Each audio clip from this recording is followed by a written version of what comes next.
여러분 안녕하십니까? MBC 해장국집에 오신 것을 환영합니다. 오늘도 뜨끈뜨끈한 국밥처럼 여러분들의 막힌 속을 확실하게 풀어주실 두 분의 패널 소개해드리겠습니다. 먼저 새누리당의 이인재 의원입니다. 의원님 안녕하십니까? 네, 안녕하세요.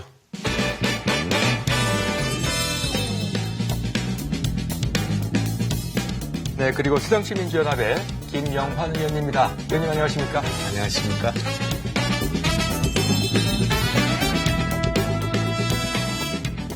네, 그리고 우리 해장국집의 아르바이트생입니다. 최선아 씨입니다. 안녕하세요. 안녕하세요. 예, 오늘의 메뉴 소개해드리겠습니다. 오늘의 해장 이슈. 내년 총선을 앞두고 여야 모두 공천룰에 대한 당내 갈등이 심화되고 있습니다. 여당은 결선 투표제로 인한 계파 갈등이, 야당은 당 지도체제 개편을 둘러싼 내홍이 계속되고 있는데요. 각 당내 갈등을 풀 해법을 모색해봅니다. 네, 최선아 씨. 네. 오늘 나오신 이 두 분, 잘 아시는 분이지요? 워낙 뉴스에서 많이 뵈가지고요. 네. 오늘 좀 거두절미하고 시 한 수로 시작해볼까 합니다. 아, 그래요? 네, 이런 거 준비 잘 안 하는데 들어보시죠. 예. 풀이 풀을 뽑는다. 마당에 풀을 뽑다가 나도 언젠가는 풀이었지 하였습니다. 풀이 풀을 뽑습니다. 우리도 언젠가는 풀로 돌아갈 겁니다. 네. 그 해장국집의 아침을 시로 여는 것도 참 좋은 것 같은데. 근데 왜 갑자기 시 한 수를. 한 분이 계속 웃으시죠? 투잡을 하고 계시더라고요. 네. 김 의원님 씨. 아, 너무 의원님 좋으세요. 시였습니까? 예, 대단한 그렇습니다. 시인입니다. 언제 또 저런 시를 하셨습니까? 시를 30년 썼습니다. 우리가 언젠가는 자연으로 돌아간다는 생각, 또 정치가 끝나면 또 우리가 자연으로 또 풀로 돌아간다는 그런 생각을 가지니까 마음이 편해진다 그런 생각을 썼습니다. 순환의 섭리를 노래한 시구만. 그러니까요. 참 아침에 시 한 수가 좋았는데요. 최선아 씨. 네. 또 우리 이인재 의원님도 아주 잘하시는 것으로 저한테 얘기를 했었어요. 네, 많이 뵀죠. 아, 화면으로서만. 근데 오늘 실제로 보니까 누군가를 굉장히 많이 닮으신 것 같아요. 누구 영화 누구를 배우? 닮은 거예요? 배우는 죄송하지만 아니고요. 박정희 전 대통령을 많이 닮으시잖아요. 또 그러고 보니까 예.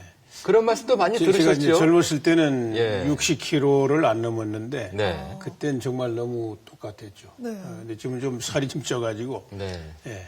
그래도 살찐 박정희 대통령이라고 하시면 이런 모습이 비슷하지 않았을까 하는 생각도 드는데 어떻게 대권에는 도전을 하시는 겁니까? 정치하는 사람은 다 이제 대통령의 꿈이 있죠. 네. 예. 다만 이제 대통령이 되려면은 여러 가지 여건이 맞아야 되지 않습니까? 예. 시대 소명도 있어야 되고 또 국민의 지지도 있어야 되고 예. 또 주변에 많이 도와주는 분들도 있어야 되고 네. 이제 그런 게 문제죠. 그거 말고도 또 우리 이 의원님에 대해서도 보신 게 있다고 얘기를 했었죠? 네, 올 봄에 예. 아주 변장을 하시고 마트에서 열심히 일을 하셨거든요. 구박도 당하고. 예. 예. 그 가불 프로젝트요. 예. 저한테 너무 소중한 경험이었고요. 사실 저는 이 시골에서 너무 아주 빈농 집안에서 쭉 성장을 했습니다. 네. 그리고 또 제 주변 형제들이나 다 아주 어렵게 사는 아주 소시민들입니다. 네. 예, 그래서 제가 이제 정치를 하다 보니까 또 장관도 하고 도지사도 하고 이렇게 했는데 네. 마음은 늘 이 서민 가운데 있고요. 네. 그래서 그 프로젝트 하는데 제가 조금도 이 어색하거나 힘들지는 않았습니다. 예. 변장한 모습이 또 나으신 것 같기도 하고요. 예. 지금 19대 국회도 이제 얼마 남지 않은 시기이고 예. 정기국회가 끝났습니다만 얼마 전에 그 정의화 국회의장께서 최악의 국회라고 말씀을 하셨죠. 이 평가를 받으시는 입장에서 볼 때 어떻게 받아들이십니까? 과연 이런 평가를 특히 국회의장으로부터 그런 얘기를 들었다고 할 때 참 뭐라고 말할 수 없는 송구스러운 생각이 들었고요. 부끄럽고 예. 과연 내년 이제 선거 얼마 안 남았는데 나가서 또 표 달라고 할 수 있겠나 네. 그런 생각이 들어서 뭐 좀 남은 기간이라도 뭘 좀 개선할 수 있는 방안이 없을까 그런 생각을 했습니다. 정말 최악의 국회였습니까? 6선 동안 하시면서 예, 그 이번 정도로 안 좋았습니까? 국회는 말이죠. 예, 뭐 어느 나라 의회도 예. 다 그렇게 뭐 아주 좋게 돌아가는 의회는 없습니다. 네. 그런데 이제 그래도 치열하게 싸우더라도 네. 때를 놓치지 않고 뭔가 결정할 때는 결정을 해줘야 되는데 이번 국회는 아주 독특한 국회입니다. 왜냐하면은 국회 선진화법이 발동한 최초의 국회입니다. 그렇죠. 예, 지난번 18대 국회의원 선거, 이번 국회의원 선거 끝나고 이제 임기도 뭐 얼마 안 남은 국회의원들이 모여가지고 네. 국회 선진화법을 만들어 놨어요. 그래서 그런 이제 장치가 있다 보니까 말하자면 치열하게 토론하고 하여튼 결정을 해야 될 때 결정을 하는 이런 그 긴장감이 떨어져 버렸어요. 네. 그래서 뭐 대통령께서도 자꾸 말씀하시지만은 3년 동안 아예 상정 자체를 안 하고 심사도 안 하고 정부 여당이 그렇게 목을 매다는 뭐 경제 살리기 법 같은 거 아니 심사를 하고 싸우는 것까지는 좋은데 네. 아예 심사도 안 하고 그냥 이게 맥이 빠져버린. 그래서 최악이다. 네, 그래서 이 국회 선진화법 국회의장도 그 말씀하셨잖아요. 예. 그리고 이제 뭐 어제도 그 우리나라 최고의 헌법학자 김철수 교수 컬럼을 제가 읽었는데 아주 정말 그 노 학자께서 네. 이 국회 선진화법은 완전 위헌이다. 이 그냥 두면 안 된다. 망한다. 이렇게 말씀을 하셨어요. 어떻습니까? 네. 뭐 저런 생각을 갖고 우려하는 분도 계시고요. 저희도 좀 지나친 데가 있지 않나 그런 생각도 해봐야 되겠습니다만 네. 우선 그나마 우리가 19대 국회에서 국민들한테 보여주지 않은 거 그동안 계속 반복되는 격돌, 몸싸움, 뭐 욕설 이런 것들이 이제 사라진 거 네. 이런 거는 좀 일부 평가를 해야 된다. 개선되는 점이 있지 않나. 예. 그런데 국회 선진화법의 성과 내지는 뭐 목적은 여야가 대화를 통해서 소통하고 그렇게 해서 합의를 통해서 해야 된다 이런 건데 그런 면에서 여야 간의 소통이 상당히 부족했고 또 그런 능력이나 훈련이 우리가 좀 덜 돼 있는 거 아닌가 그런 생각이 들고요. 또 우리 야당 입장에서 보면은 여당이 좀 재량권을 가지고 여야가 협상하고 대화를 해야 될 텐데 네. 너무 대통령의 귀에 눌려있는 듯한 여당이 이제 그런 생각을 갖습니다. 뭐 그렇지 않으시겠지만 그래서 이제 앞으로는 좀 여야 간의 대화도 좀 활성화되고 네. 또 대통령과 국회와 사이에도 서로 존중하는 네. 그런 모습을 갖는 것이 국민들을 편안하게 하는 방법이 아닐까 이렇게 생각합니다. 최악의 평가를 받은 이유는 두 분이 좀 다른 것 같아요. 예. 어떻게 해보세요? 예, 그런데 이 의회주의는 이제 여야 간에 서로 존중하고 대화하고 토론하고 절충하고 타협하고 이게 미덕입니다. 네. 그런데 궁극적으로 언제나 여야가 이렇게 만장일치로 합의해가지고 서로 좋게 의사결정하는 것이 아닙니다. 네. 그거 아주 착각하면 절대 안 된다고 생각해요. 왜냐하면 그렇게 되면은 책임 정치가 사라지는 거예요. 결정을 하면 누군가 책임을 져야 됩니다. 결과에 대해서. 그런데 다 합의할 때까지 기다려서 합의된 것만 처리한다. 네. 그럼 누가 책임집니까? 책임질 때는 다 서로 빠져나가죠. 네. 그럼 국가가 발전 안 되죠. 예, 그래서 그리고 지금 대통령에 대해서는 조금 이제 혼란이 있는 것 같은데요. 어떤 대통령은 이제 정부의 수반이니까 청와대에만 있고 정당이나 국회는 따로 독립적으로 한다. 이거 아닙니다. 대통령은 헌법상 정부의 수반이지만 네. 정치적으로는 여당에서 공천해가지고 된 분이고 여당의 최고 지도자입니다. 네. 그래 이 특별한 쟁점이 없는 법안이라든지 이런 거는 대통령이 관여할 시간도 없죠.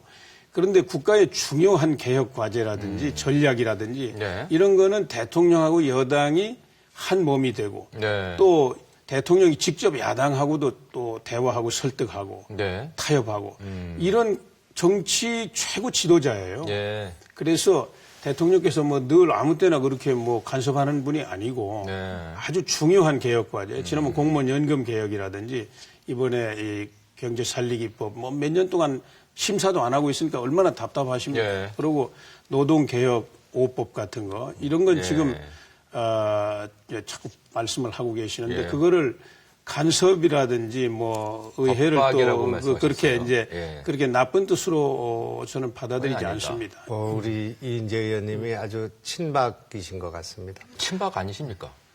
저는 그냥 접니다. 근데, 이제 미국에도 이런 그 양당의 그 대화, 소통, 뭐 입법 이런 게 다 있지 않겠습니까? 네. 이제 오바마 대통령이 무슨 중요한 법안, 개혁 법안을 통과하려고 할 때 그 정치권 전체를 그 비난하거나 또는 이제 갈등을 조장하거나 그렇게 하기보다는 결국은 입법부의 도움을 받아야 되는 거 아니겠습니까? 입법을 하려면. 그렇기 때문에 우선은 그 여당 대표와 수뇌부들과 청와대가 회동하고 당정하고요. 대통령 물론 여당에서 나오셨기 때문에 책임지고 그 대화해야 된다고 생각합니다. 네. 근데 대통령이 너무 많이 개입해서 여당의 자율권을 제약한 아주 극단적인 모습은 지난번에 원내대표를 대통령이 거의 쫓아내다시피 하지 않았습니까? 유승민 대표 같은 경우. 그런 경우는 국민들이 볼 때 그건 민주주의의 원칙, 삼권 분립에도 위반될 뿐만 아니라 저렇게 대통령이 그 간섭을 하고 직접적으로 영향을 줬을 때 여당이 재량권을 가질 수 있겠는가. 또 김무성 대표하고 우리 문재인 대표께서 뭐 부산 회동을 해가지고 오픈 프라이머리 같은 것을 그 같이 합의를 했는데 네. 그것이 갑자기 그냥 다 무산되는 그런 일들이 벌어지게 되니까 예. 이제 그런 면에서 국민들이 볼 때는 그런 인상을 갖게 된다 이겁니다. 대통령은 저 행정부의 수반으로 또는 입법부는 입법부로서의 권위와 자율성이 있어야 되고 또 사법부도 있어야 되고 이게 삼권 분립인데 이게 이제 너무 지나치게 되면은 그런 문제가 생길 수 있다 그런 말씀 드리고 싶고요. 뭘 뭐든지 지나치면 안 되니까. 그러니까 그리고 이제 더욱 좀 안타까운 것은 앞으로 좀 개선됐으면 좋겠다고 생각하는 것은 오바마 대통령이 중요한 입법을 통과시키기 위해서 공화당 수뇌부들, 공화당 의원들과 대화하고 전화 걸고요. 또 초청해서 식사하고 골프 치고 그렇게 하시는 것처럼 예. 우리도 좀 그렇게 했으면 좋겠습니다. 저 박근혜 대통령께서 저한테 좀 전화해서 노동법 좀 통과시켜달라 이렇게 하면 제가 들어주나 안 들어주나 국민들이 마음이 훈훈해진다고 생각합니다. 그리고 어떻든 저희도 어떻게든 민생을 살리고 경제를 살리고 또 노동 유연성 문제를 포함해서 이걸 네. 바꿔야 된다고 생각하고 있거든요. 네. 그러니까 우리 야당에도 똑같은 생각을 하는 건 아니기 때문에 예. 같이 좀 이렇게 대화하는 분위기를 좀 만들면 좋겠습니다. 박근혜 대통령께서 저는 뭐 그렇습니다. 늘 개입하거나 이렇게 하는 게 아니고 네. 아주 중요한 일이 있을 때 또 지난번 공무원 연금 개혁이 있을 때 그건 아주 중요한 그 개혁 과제이기 때문에 네. 이제 대통령 계시는 청와대하고 당하고 긴밀하게 조율해가지고 이제 협상을 해서 돌파를 해 나갔는데 네. 그때 이제 그 조율 과정에서 문제가 생긴 거예요. 예, 조율이 안 됐는데 또 네. 청와대에서 그건 곤란하다 이렇게 했는데 이걸 이제 덜커덕 그 협상을 해 놓다 보니까 이제 그 유승민 원내대표가 이제 퇴진하는 이런 사태가 벌어졌는데요. 그건 뭐 보긴 좋지는 않았지만은 예. 그러나 그건 어쩔 수 없는 겁니다. 예, 왜냐하면 당의 최고 사령관이 말하자면 대통령 아닙니까? 그다음에 원내대표는 이제 야전 사령관이고요. 네. 그래서 뭐 그 충돌이 일어나면은 뭐 그 사람은 많이 있는 거니까 예. 예. 근데 그렇게 이해를 하면 되겠습니다. 예. 의원님 만약에 아까 그 대통령의 소통을 말씀하셨는데요.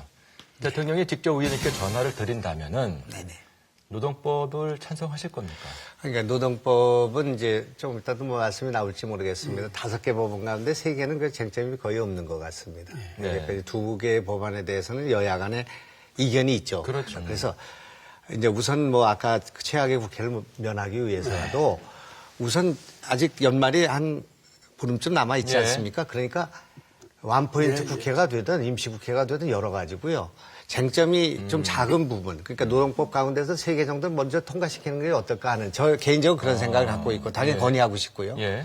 내년 2월에 한번 국회 열 수 있는 기회가 있습니다. 예. 19대 국회 안에. 예. 그때 뭐 공천 진행되고 해가지고 뭐 정신은 없겠습니다만은 예. 우리가 국회를 열어가지고요. 19대에 해결할 수 있는 거는 해결해놓고 가는 것이 지금 국회의원들이 선거운동하는 것보다 더 중요한 그러네요. 일이라고 생각합니다. 우선 김 의원님 말씀대로 우선 여야 간에 이견이 있더라도 예. 이 심사를 해가지고 네. 공청회도 하고 치열하게 토론하고 이 협상을 해야 됩니다. 네. 근데 지금 노동오법 가운데 2개 법안은 아예 심사 자체가 지금 거부당하고 있는 네. 상태입니다. 세 개 먼저 통과시키자는 말씀이시죠? 아니 그러니까 그런데 지금 뭐 그건 말씀드리면 좀 길은데 네. 5개 개혁 법안은 한 덩어리입니다. 그 세트입니까? 예, 한 덩어리입니다. 아. 왜냐하면 그게 이제 근로기준법하고 또 이제 기간제 파견제법하고 그다음에 고용보험 산재보험법 이거는 이 한 덩어리로 이게 엮여 쪼갤 수가 없는 있습니다. 법이다. 그래서 네. 몸에 뭐 머리하고 뭐 몸통을 따로 떼서 할 수가 없지 않습니까? 네. 그래서 한 덩어리이고 저는 치열하게 이렇게 토론하면은 또 민주노총이 지금 아주 극렬하게 반대하고 네. 그거 가지고 또 총파업한다고 하고 있는데 네. 민주노총도 정책위원회 같은 데 있지 않습니까? 와가지고 뭐가 문제인지를 국민이 보는 앞에서 얼마든지 이야기하면 됩니다. 네. 토론하면 됩니다. 이제 제가 볼 때는 우리 당에서 볼 때는 민주노총이 걱정하는 건 기후예요. 전혀 그게 걱정할 이유가 없는데 네. 그렇게 이제 반대하고 악법이다 이렇게 자꾸 이제 구호만 외치고 있는데 네. 와서 토론하면 됩니다. 예. 그러면은 이제 최대한 절충할 수 있는 건 절충하고 과정이 그리고 필요하다. 나머지는 예. 우리 당이 또 우리 정부가 전적인 책임을 지고 하는 겁니다. 네. 말씀하신 것처럼 우리가 국민이 걱정하고요. 또 네. 나라가 잘 되자고 하는 거 아니겠습니까? 그렇죠. 야당도 예, 지금 예, 예. 저 법을 통과시키면 이런 문제점이 있다고 생각하기 때문에 반대하는 거고 네.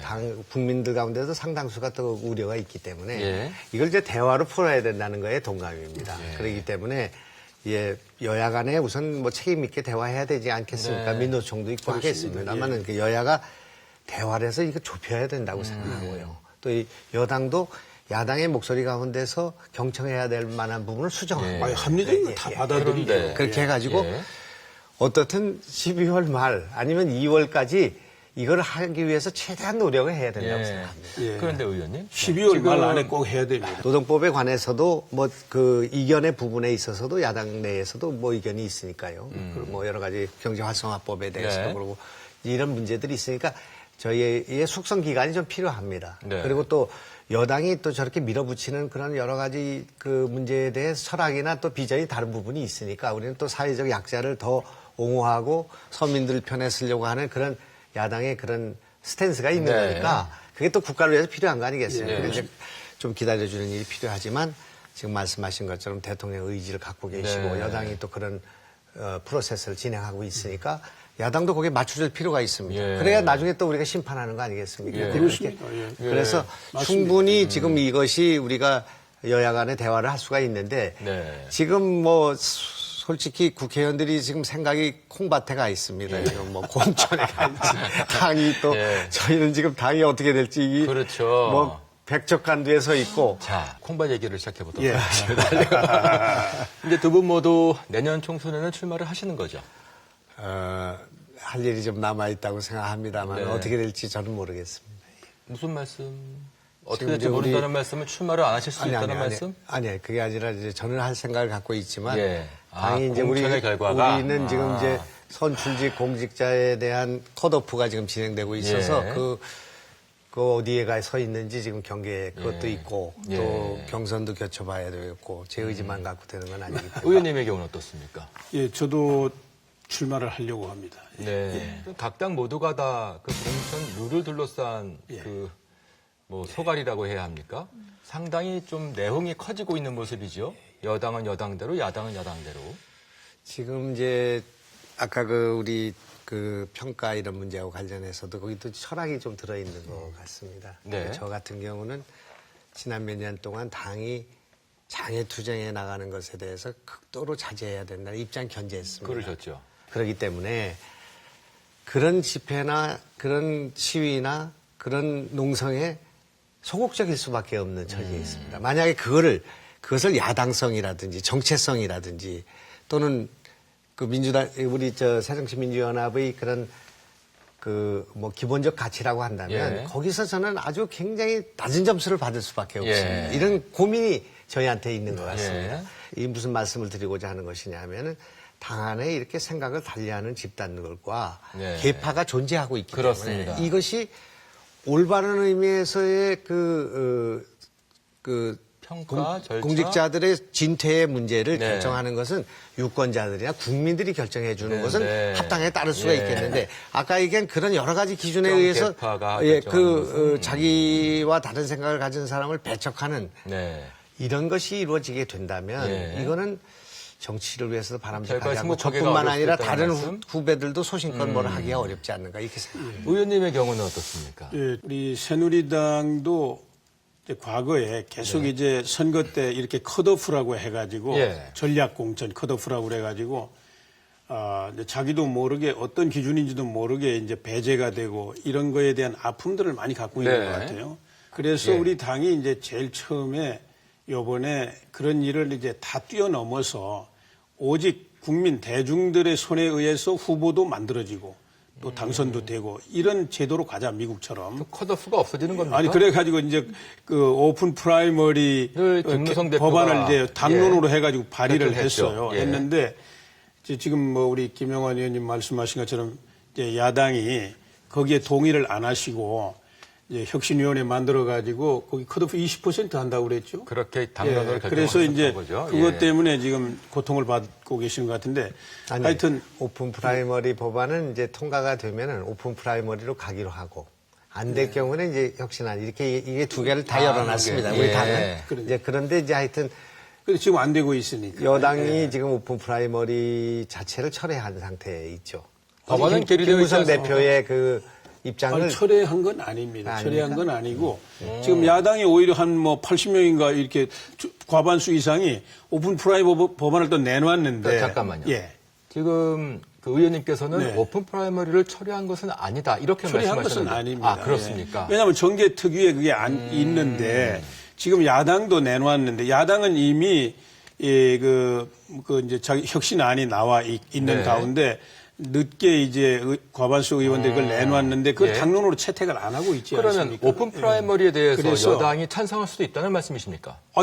여당이 항상 먼저 내놓았던 겁니다. 이게 맨 처음에 당론으로 확정해서 법안을 내놨어요. 그러면 지금은- 그 법안을 처리한 일이 없습니다. 지금은 예. 이제 오픈 프라이머리를 밀고 가는 김무성 대표와 그 여당의 그런 당내에, 생각이 이전 같지 제가 못하다? 좀 죄송한 말씀인데 박근혜 대통령과 전략 공천을 선호하는 네. 그 여당의 친박 그 주류들의 생각과 지금 어긋나 있는 것 같이 보이고요. 예. 또 우리는 지금 이제 오픈 프라이머리를 하는 사람이 다수의 생각을 갖고 있지만 또 전략 공천을 통해서 뭔가를 관철하려고 하는 그런 계파적인 이해를 가진 사람들이 있기 때문에 예. 이런 것들이 좀 장애가 된다고 생각합니다. 네. 근데 그런 것 가운데 하나는 국민, 지역 주민, 이 투표권자들의 주권을 중시하고 그분들의 의사에 따라서 제 진퇴가 결정돼야 되는데 네. 그러지 않고 뭔가 누군가 속해 있는 집단 또 어떤 이해에 의해서 움직이게 된다면 이건 저의 문제가 아니라 앞으로도 정치인들이 소신 있게 뭘 하기가 어렵다고 생각합니다. 네. 그렇기 때문에 이것이 지역 주민들의 의사에 맡겨야 된다고 생각합니다. 우선. 그래서 이제 제가 아까 뭐 이야기를 좀 하다 예. 그쳤는데 우리 당은 이제 이 오픈 프라이머리가 이제 물 건너 간 게 간 걸로 아니냐 보도는 되고 그랬습니다. 있었어요. 그래서 예. 지금 당원 당규가 이제 많이 고쳐졌어요 그 동안에. 예. 그 고친 걸 가지고 지난번 지방선거도 하고 보궐선거도 쭉 그러셨죠. 했는데 예. 거기서는 이제 당원 50% 일반 국민 국민, 50% 해가지고 경선해서 정하도록 되어 있고요. 네. 결선 투표제를 이제 제가 사실은 제일 먼저 주장을 했는데요. 예. 다 합의해가지고 결선 투표제 도입하기로 했습니다. 그거는 신인들에게 기회를 주기 위해서는 결선 투표제 아니면 네. 지금 기득권 가지고 있는 뭐 현역 의원이라든지 하나에 뭐 5명이 도전했다. 그러면 그냥 한 번에 끝낸다. 그러면 뭐 신인이 후보가 되기 어렵지 않습니까? 네. 표가 분산되기 때문에. 그래서 1, 2등 50% 안 될 때는 1, 2등 놓고 결선해서 네. 정하자 하는 방식을 놓고 지금 논의를 하고 예. 있습니다. 근데 아무튼 양당의 지금 입장을 놓고 봤을 때, 네. 특히 당사자 입장에서 봤을 때에 네. 이게 뭔가 석연치 않은 그 결정에 의한 공천이다라는 우려가 있는 것 같고요. 바로 그와 같은 우려 때문에 오픈 프라이머리라고 하는 제도를 도입해야 된다라는 제안이 나왔고 그 논의가 활성화되고 있는 모습인 것 같은데요. 네, 그것이 얼마 남지 않은 이번 국회에서 통과될 가능성은 어떻게 보십니까? 저희는 뭐 야당만 그걸 오픈 프라이머리 법안 지금 제출이 돼 있어요. 야당 예. 의원들 과반수 그렇죠. 이상이. 예. 그걸 당론으로 채택하면 뭐 금방 해결된다고 생각합니다. 아, 그렇습니까? 그렇습니다. 예. 그럼 당론을 채택할 가능성은 어떻습니까? 그건 뭐 가능한 일이라고 생각하는데, 근데 실제로는 그게 통과되지 않을 것 같은 그런 예감이 들어요. 아니, 그거는 제가 최고위원인데 예. 제가 그 과정을 잘 알지 않습니까? 예. 그 오픈 프라이머리 법안 제출하기 전까지 우리 김문수 전 경기도지사가 위원장이 돼가지고 수많은 논의를 했고요. 예. 그 의원총회에서 당론으로 결정해가지고 법안 제출할 때까지 예. 청와대에서 단 한마디도 말씀이 없었어요. 지금 말씀을 들어보면 여야가 합의하면 되겠습니다. 지금. 네. 뭐 그렇게 저도 그렇게 그랬는데. 되면 예. 되겠는데 저희 생각에는 이제 여당이 입장을 바꿨다 이렇게 생각하기 때문에 그리고 이제 대부분의 국민들은 또 지금 이게 유리알처럼 들여다보고 있습니다. 친박과 비박이 그 당 안에서 여러 가지 다른 생각을 갖고 있다는 것과 공천에 어떻게 개입하려고 하는 것과 또 뭐 이 지금 정부의 장관들을 지금 내보내고 뭐 지금 여러 가지 작업이 진행되고 있지 않습니까? 이 국민들이 이걸 다 보고 있다고 생각합니다. 그냥 그러니까 최고위원님 말씀하시는 것처럼 그렇게 잘 될 것 같지 않은 예감이 있는데 오픈 프라이머리 하여튼 제도가요? 오늘 이후에 아니 그런데 지금 무격다짐으로 될 수가 없어요. 왜냐하면은 우리 당헌 당규에 그게 이제 전하고 다르게 다 고쳐놨습니다. 예. 자, 그러면 아무튼 지금 두 분만 말씀을 들어보게 되면 뭐 야당이 당론으로 정하기만 하면 오픈 프라이머리 제도는 당장 시행될 수 있을 것처럼 말씀을 하시는데 빨리 당을 수습해가지고 당론을 빨리 제출해야 되겠습니다. 근데 그래서 드리고 싶은 질문인 것인데 예. 남해당 얘기입니다만 새정치민주연합이 어떻게 좀 분당이 될 것 같이 보이시던가요? 제가 뭐 그걸 어떻게 알 수 있겠습니까? 아니, 그 전망을 해보자는 거죠. 어떻게 보이십니까? 분당이라는 게 이제 굉장히 사실 어려운 겁니다. 그럼 탈당이라고 얘기를 해볼까요? 제 정치 경험으로 보면은 분당이 되기 위해서는 그 어마어마한 에너지가 필요합니다. 질문을 바꿔보겠습니다. 안철수 의원은 탈당을 하리라고 보십니까? 저는 뭐 그것도 쉽게 결정하기 어려우리라고 봅니다. 굉장히 어려울 거예요 아마. 뭐 제가 단정할 수는 없지만은 단정할 수는 없지만은 뭐 본인 개인의 문제가 또 아니지 않습니까? 정치인은 뭐 자기 지지자들도 있고 또 국민들의 바라보는 시선도 있고 여러 가지. 최근에 그 말은 거의 마지막 통고였다는 것이 뭐 보편적인 분석인 것 같던데요. 그러나 이제 정치적인 그 상황이라는 것은 아주 그 역동적으로 움직이기 때문에 그 하나하나 떼가지고 그게 전부처럼 이렇게 생각할 필요는 제가 없습니다. 한번 말씀드려볼까요? 여쭤보려고요. 아니, 저는 이제 아까 얘기한 그 에너지가 있어야 분당한다, 탈당한다 그런 말씀하셨죠. 그 에너지가 뭐냐면 국민의 지지입니다. 근데 국민에게 그렇죠. 어떨 때 지지를 받을 수 있냐면 감동을 줄 때 받을 수 있는 거 아니겠습니까? 네. 이제 그 감동을 어떻게 주느냐? 책임을 느끼는 사람한테 감동이 오게 되고 그래서 그 사람한테 지지가 가게 되는 것이죠. 제가 이제 난 문재인 우리 대표님한테 그 측근들한테 여러 번 얘기를 했는데 그동안 잘못한 거 있지만 총선 대선 지고 뭐 이렇게 우리 당에 계속 연패니까요. 그거에 대한 반성만 하면은 국민들이 우리한테 표를 줄 거라고 생각합니다. 지금 이 상황에서도 저는 문재인 대표가 오늘이 이 분당에 지금 하는 이런 상황까지 오게 된 것은 내 책임이다. 모든 것은 내 책임이기 때문에 내가 지금 사퇴한다. 그리고 당이 정말 잘 돼야 된다. 당으로 해서 내가 선당후사한다. 총선 지기 위해서 내가 백의종군한다. 그렇게 생각하시면 국민들의 지지가 무슨 안철수한테 가는 것이 아니고 무슨 비대위로 가는 게 아니라 문재인으로 간다고 생각합니다. 버리는 사람이 얻는 것인데 이걸 지금 못하고 있다고 생각합니다. 왜 그럴까요? 왜 그러시냐면 지금 걱정이 너무 많으세요. 이번에 이거 물러나고 나면은 혁신안도 날아갈 것 같고 또 이 지금 현재 이 당이 좀 그 본인이 생각할 때 노선이나 이런 게 좀 흔들릴 수 있다고 생각하시니까 이거를 어떻게 해서 비대위를 만드는데 비대위에 당신하고 안철수하고 둘이 들어가야 되겠다 이렇게 생각하시고. 그러니까 의원님은 그 문재인 대표의 사퇴가 필수적이다 이렇게 그치? 보시는 거네요. 사퇴를 하되 그 다음을 어떻게 해? 사퇴해야 된다는 건 지금 그 우리 당의 컨센서스가 만들어졌습니다. 네. 며칠 사이에. 예. 모든 의원들, 수도권 의원들, 친노, 비노 할 것 없이 다 일단 사퇴해야 되지 이 사퇴로 가가지고 분당하면 안 된다는 거에는 공감해요.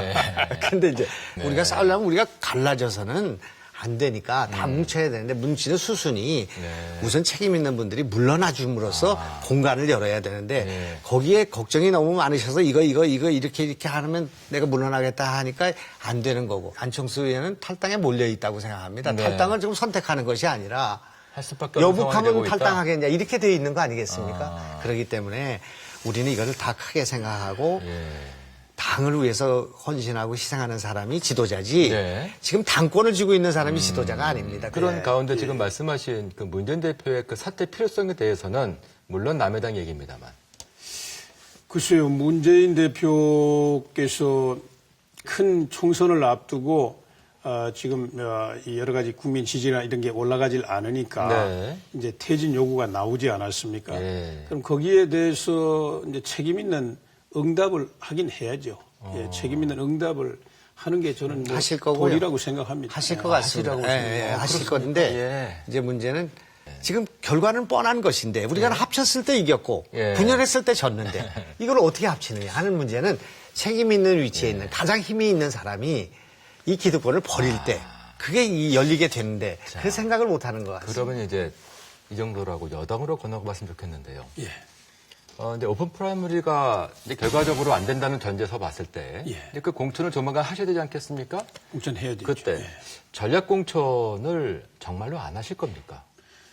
지금 이제 전략 공천이라는 말은 이제 우리 당원 당규에서 없습니다. 하지만 누가 봐도 전략 공천인 그 상황을 여쭤보는 건데요. 예. 김무성 대표는 절대로 나를 죽이고 하라까지 아니, 그러니까 말씀하셨습니까? 아니 누가 그 뭐 전략 공천 이야기하는 분이 전혀 없는 건 아닌데 네.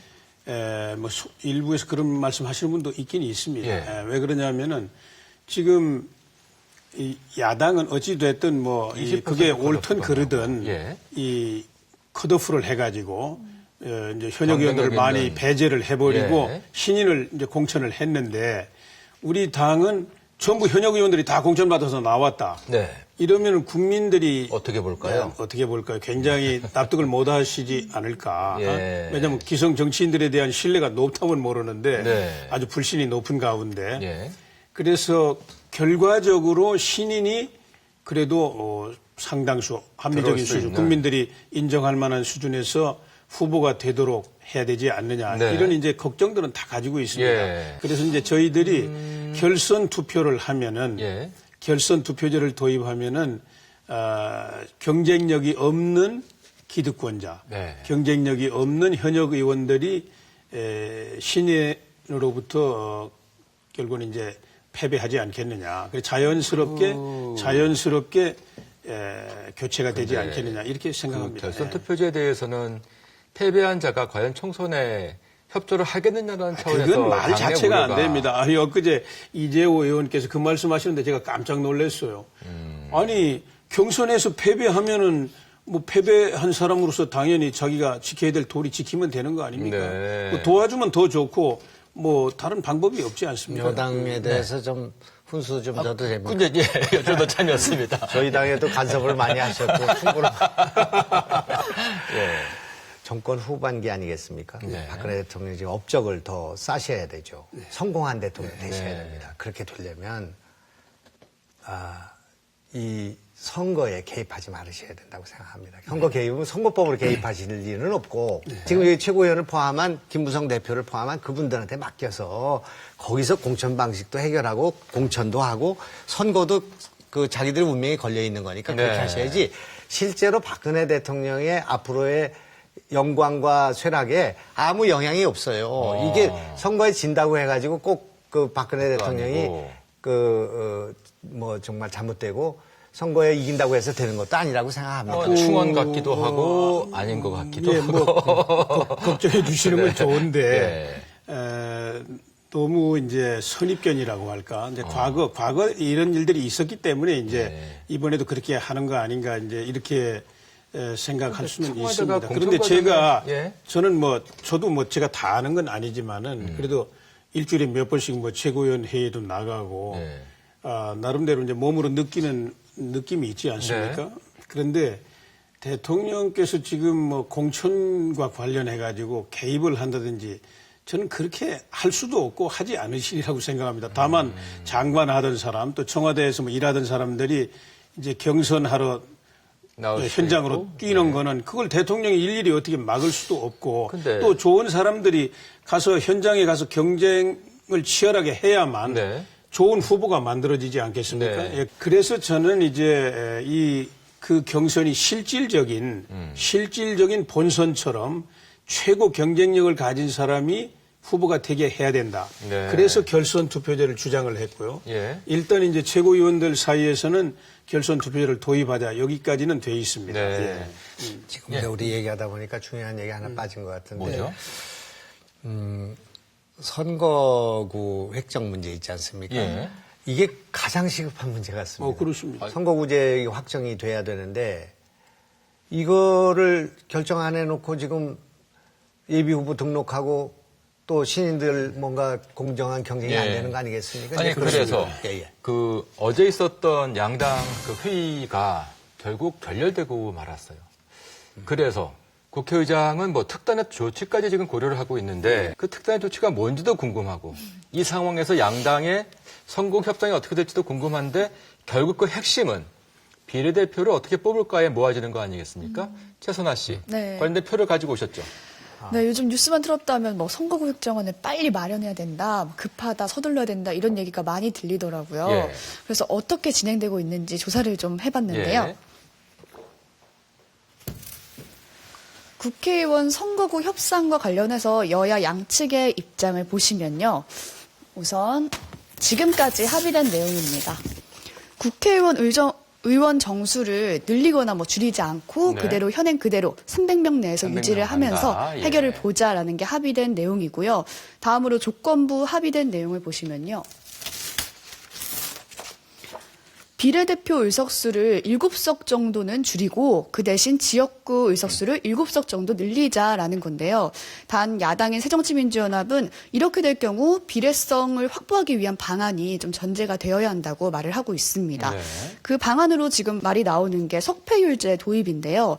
지역구에서 아깝게 떨어진 후보를 비례대표로 구제하자. 이 내용에는 지금 양측 다 어느 정도 의견을 좀 조율한 상태라고 알려지고 있습니다. 네. 하지만 아직까지 이견을 보이고 있는 부분도 있는데요.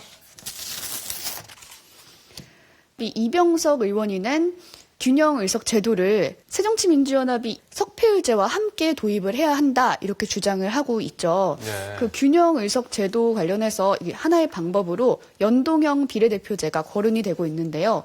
총선에서 정당 득표율의 50%만큼 의석수를 보장하자 이런 내용인데 새누리당에서는 여당의 과반 의석이 무너질 수가 있기 때문에 연동형 비례대표제는 수용할 수가 없다 반대하는 입장을 보이고 있습니다. 이번에 야당이 크게 양보한 것입니다. 처음부터 우리는 비례대표를 한 석도 줄일 수 없다 그런 입장이었거든요. 네. 더 늘려야 된다고 주장을 했는데 농촌 지역구를 희생시키는 문제에 대해서 굉장히 우려가 있었죠. 우려가 있었고 또 뭐 여러 가지 이유로 해가지고 비례대표를 7석을 줄이는 안을 우리가 야당이 지금 동의를 하고 있습니다. 네. 그렇기 때문에 여당이 이런 양보 내지는 이런 타협안에 대해서 이제 대응해야 할 필요가 있다고 생각합니다.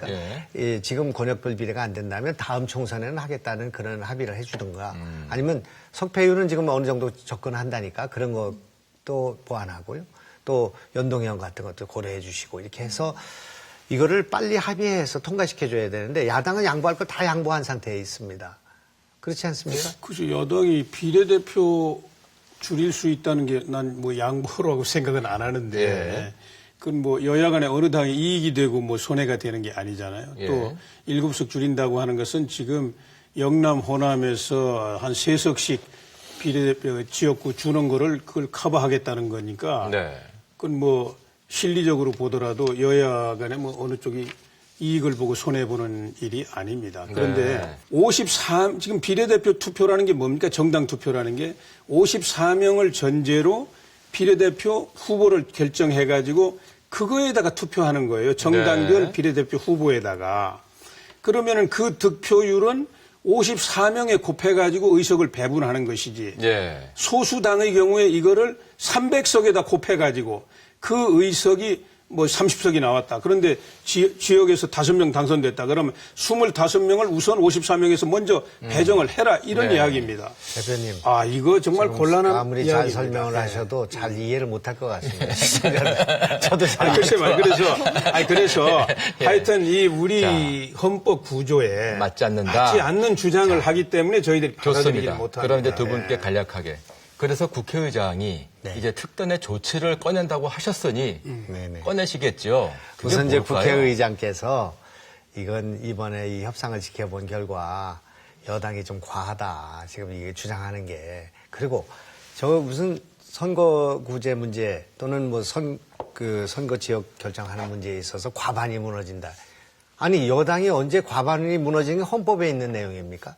그런 걸 고려하면 안 된다고 생각합니다. 아니, 우리 유불리가 그게 한두 석인데 저런 게 그게 어떻게 기준이 될 수 있겠습니까? 아, 우리 그러면 야당은 언제나 과반을 못 차지한다는 말씀입니까? 아니 우리 과반이 무너지고 안 무너지고 가지고 반대하는 게 아닙니다. 그리고 이제 원리 안 이병석 맞으니까 의원이 반대하는 거예요. 아시겠지만 이병석 의원이 새누리당 의원입니다. 예. 거기서 제안한 거예요. 정치개혁특위 위원장이에요. 예. 그다음에 정의화 의장이 볼 때도 이거는 여당이 너무 지나치다.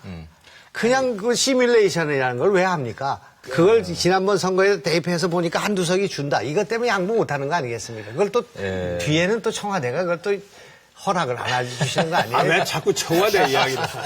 아니, 청와대 이거 이야기 하실 거 없고, 사실은 그 원리에 맞질 않아서, 저희들이 이건 도저히 이건 헌정 질서를 무너뜨리기 때문에 저희들이 받아들이지 못하는 거고요. 예. 그 어제 있었던 여야 간의 협상이 결렬된 것이 참 안타깝기도 하고 선거는 다가오는데 뛰고 있는 예비주자들은 또 속이 타들어갈 것도 같고 있을 수 없는 어쨌든, 일이 벌어지고 있습니다. 네.